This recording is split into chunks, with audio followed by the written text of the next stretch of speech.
Hey everyone, this is Man of Tomorrow with another video. This is a request video from What Pisses Me Off 710. He asked me earlier today, well, he wrote to me earlier today saying, can you do a video on your thoughts on the Man of Steel reboot? And I said, sure.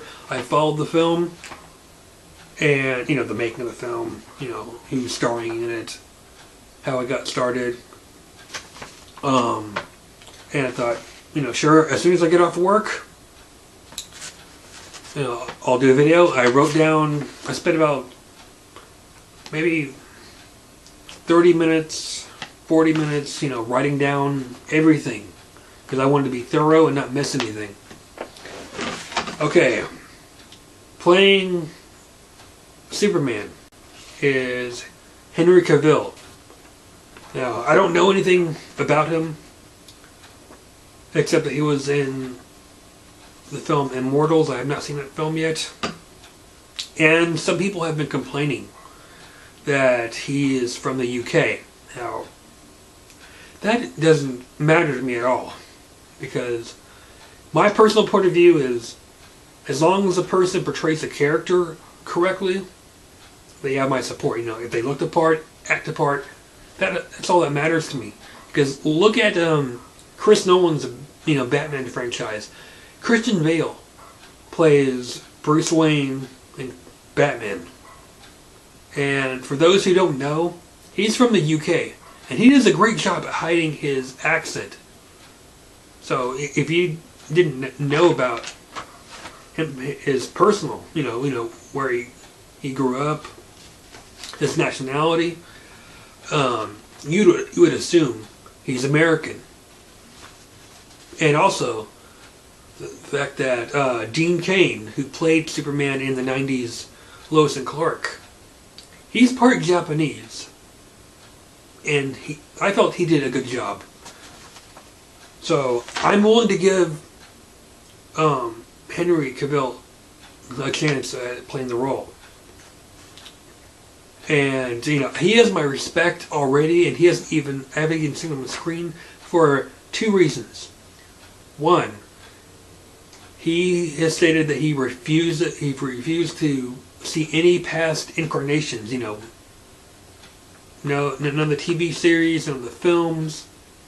He strictly bought a bunch of Superman comics and read them. And he is 100% correct, Just like how Tom Welling did the character. He didn't read it. Well, Tom Welling didn't read any comics. He didn't watch any of the prior incarnations of films. So yeah, he has my respect in that, and not only that, but when at least one time, from my knowledge, that when he wasn't working on the film, he went down to a military base and visited the armed, forces, the men and women who are fighting for our country. That has my respect automatically. That as a person, he would go, take time out of his schedule when he wasn't working and pay a visit to the military. And I have a great respect for our armed forces. The fact that they risk their lives to protect us. They have my respect as well.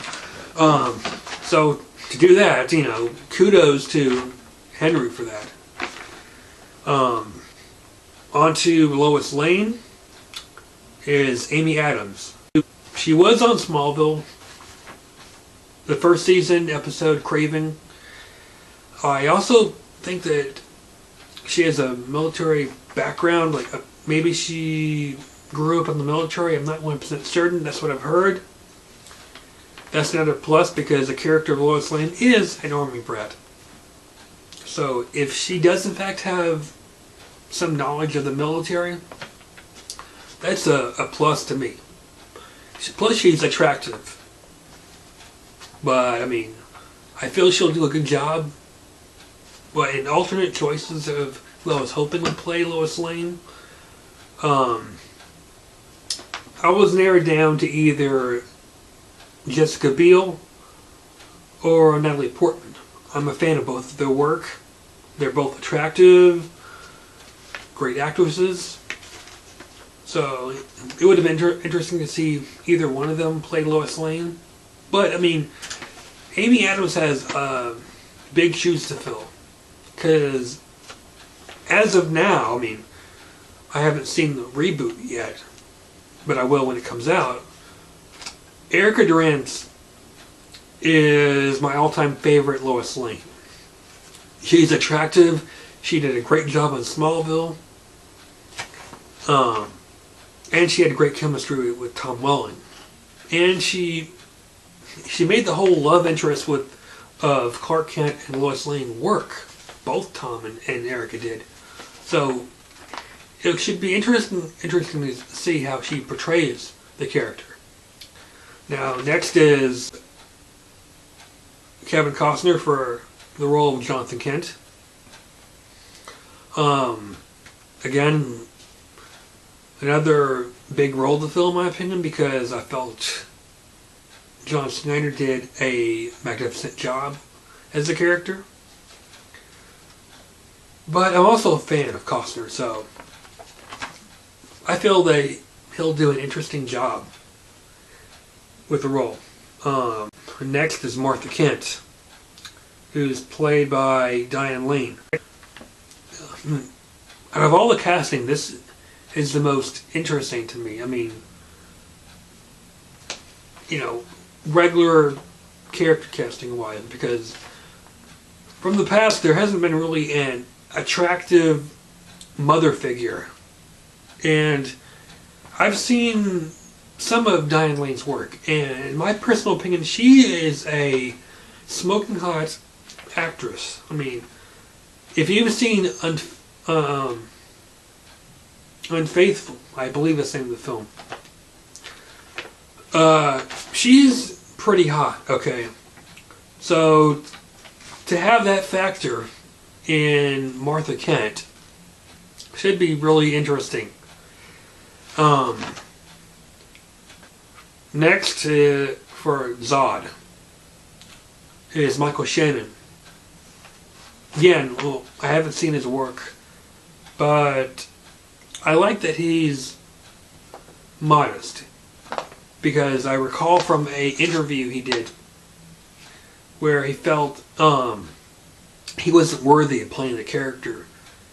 This happened when his girlfriend was over at his, I believe, his home, and she popped in Superman 2, and he couldn't watch the film at all.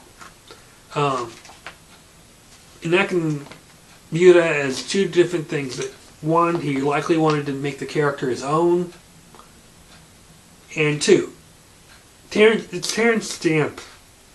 I mean, the guy made the role iconic. You know, when you think Zod, you think Terrence Stamp. And, I like the fact that he's modest in that, but, I mean, he doesn't think that he's, automatically going to be great. I hope he does a good job. I hope his character is intimidating. A little bit different than how Terrence Stamp did it, but one thing that you've got to have in the reboot, doesn't matter who's playing Zod. Whoever plays Zod has to say these three words: kneel before Zod. Without a doubt. That has got to be in the film. It better be in the film. That is my all-time favorite saying from Zod. That sort of arrogance, that authority, no one is above Zod. Well, Superman is, but in his personal opinion, hey, you're below him. You kneel. It doesn't matter who you are. You kneel to Zod. Next is I cannot pronounce her name correctly here, but I will try. Or playing Feora is J. Taru. Haven't seen her work. Hope she does great. It'll be a new experience. Next, Jor-El is played by Russell Crowe. I've seen him in Gladiator. Another film or two which I can't recall off the top of my head because it's been a long time since I've seen a Russell Crowe film. But, you know, I've heard of some of the films he's done. Yeah. A big role to fill. Marlon Brando. No need to collaborate on that. Next, for Laura, is a Let Theroux. Forgive me if I say the name wrong, but it's another actress who I've never heard of. Mostly because when I looked her up, her roster list of films are foreign films. Next, Perry White, Lawrence Fishburne. Another actor who I'm a fan of, you know, whether it be The Matrix, another film which I have seen and love, but I can't recall the title of it. All I know is it's somewhat of a crime style film. It stars Kevin Bacon, Sean Penn, Lawrence Fishburne, and it was directed by Clint Eastwood. The title is escaping me. If anyone knows what I'm talking about, you know, feel free to put the title of the film in the comment section below. Again, some people are complaining that Lawrence Fishburne, who's black, is playing Perry White. You know, again, doesn't matter the race of the character. You know, as long as he does a good job, that's all that matters. Next, for I don't know if this is a comic book character or a new made-up character, is General Swanwick, played by Harry Lennox. Don't know anything about him.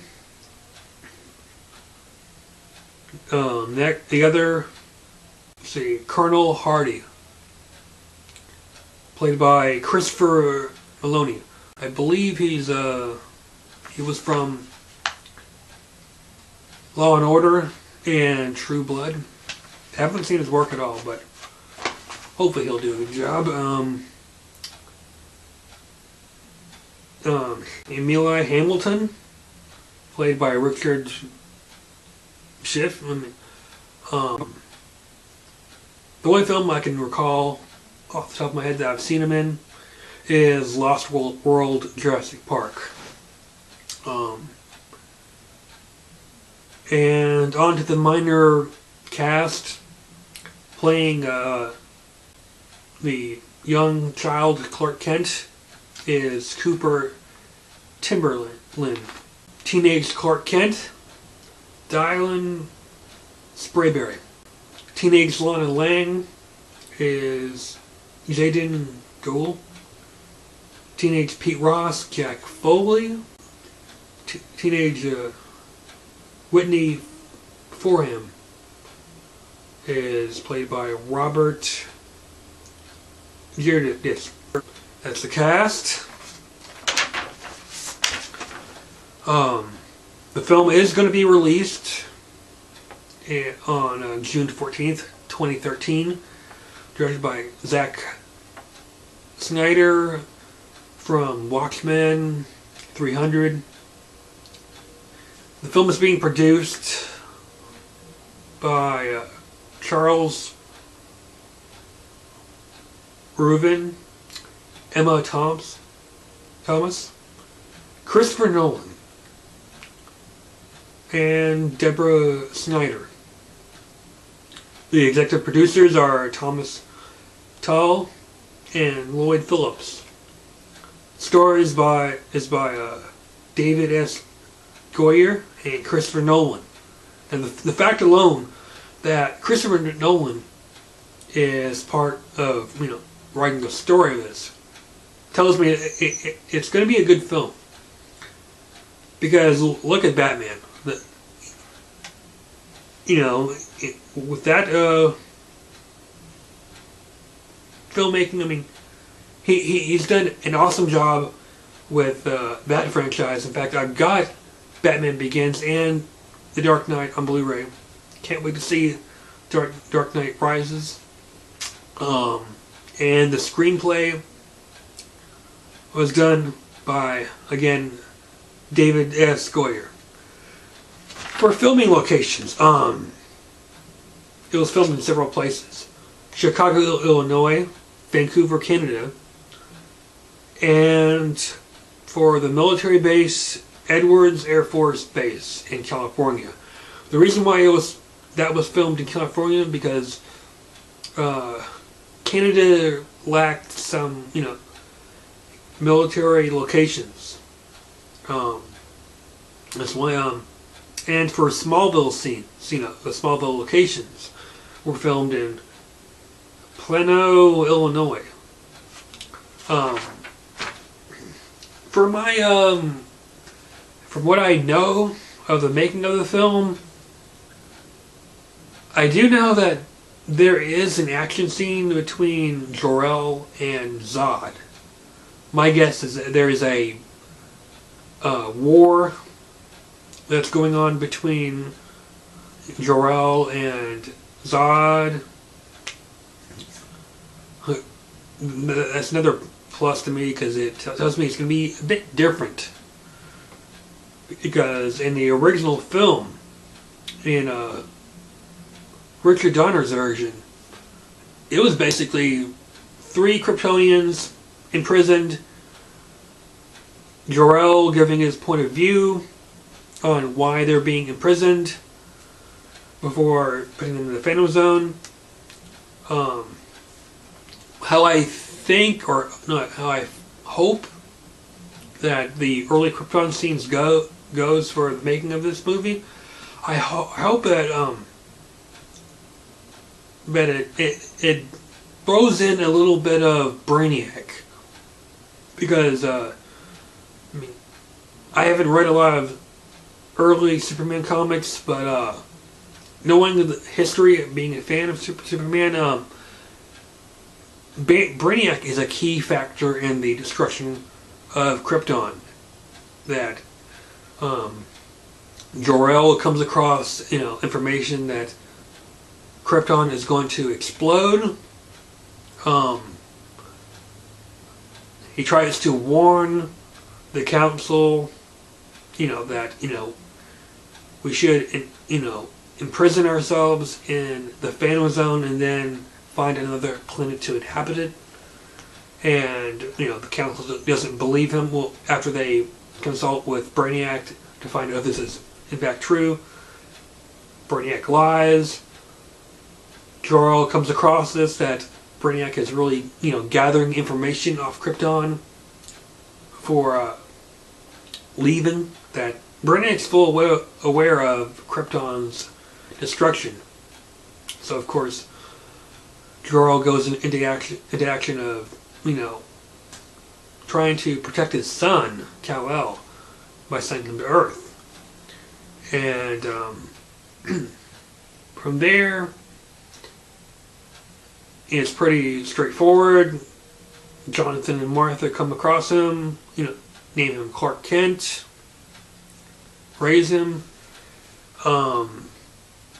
As for the theme of the film, I hope it's a mixture of both serious drama and comedy.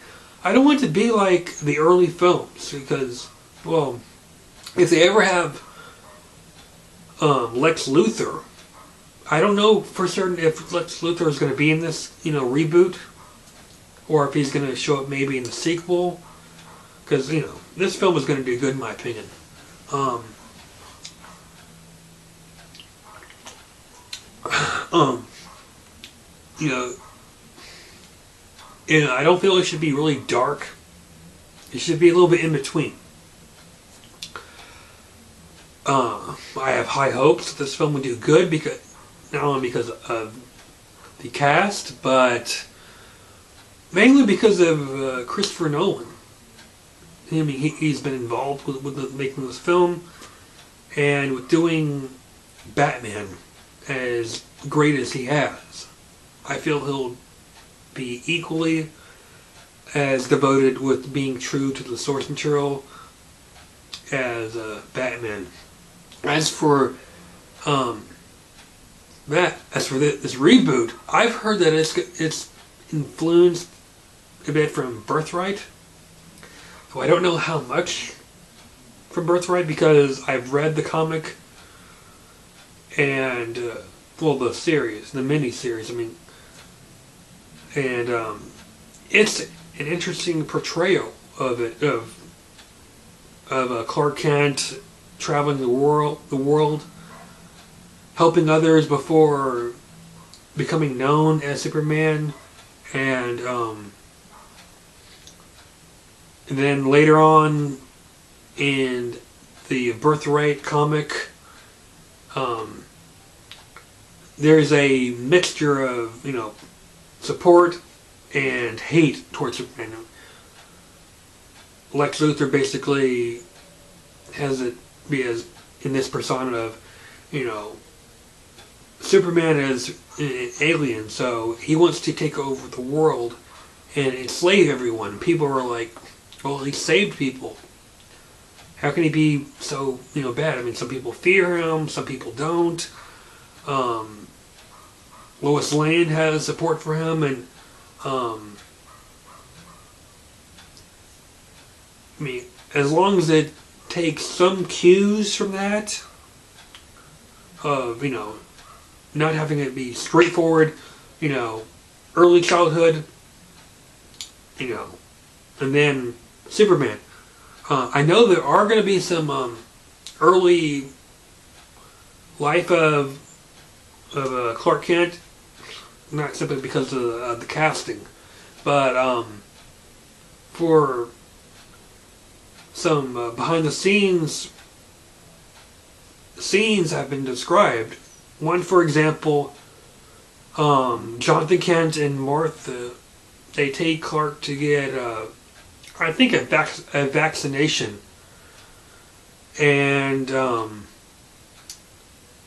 Clark doesn't take it to him. He doesn't like it. Then again, what kid doesn't like getting a shot? And I believe that how the scene is described as Clark screaming from getting the shot. I don't know if he gets the shot, but from what I've heard in the described scene is, I think he shatters the windows from yelling. I'm a little bit dumbfounded on that scene.